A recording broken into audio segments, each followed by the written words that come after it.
All right, so this video is about solving quadratics by factoring. All right, so remember the 3 steps to solving by factoring. Standard form, factor, zero product property. So let's look at a couple examples of this. Let's say that we have x squared plus 3x minus 18 equals 0. I know from this our goal number is 1 times negative 18, which is negative 18, and our middle term is 3.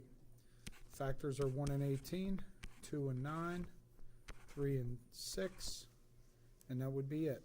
Now I need 2 numbers to multiply to give me a negative 18 and add to give me a negative 3. That would be, a positive 3.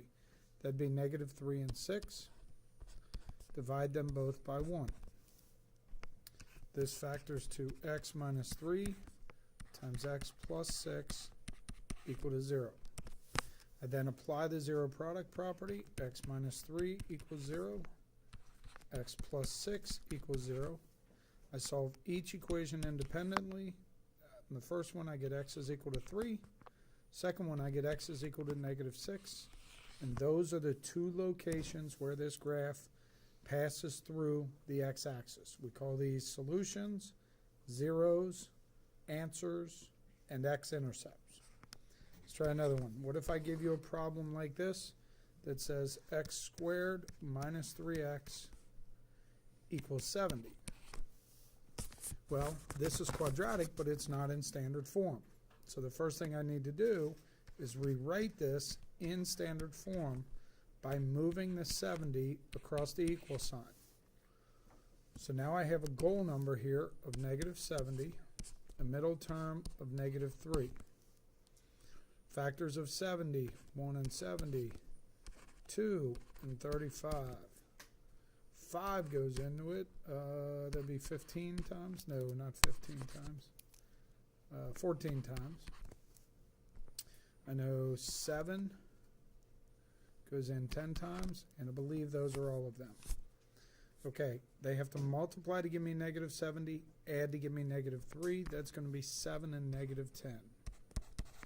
Divide them both by the leading coefficient of 1, which gives me the factors x plus 7 times x minus 10 equals 0. Zero product property says x plus 7 equals 0, x minus 10 equals 0. Solve both of them. The first one gives me a solution of negative 7. The second one a solution of 10. Okay, let's try one more. Let's say that I have x squared minus 15 equals negative 2x. It's quadratic, but it's not in standard form.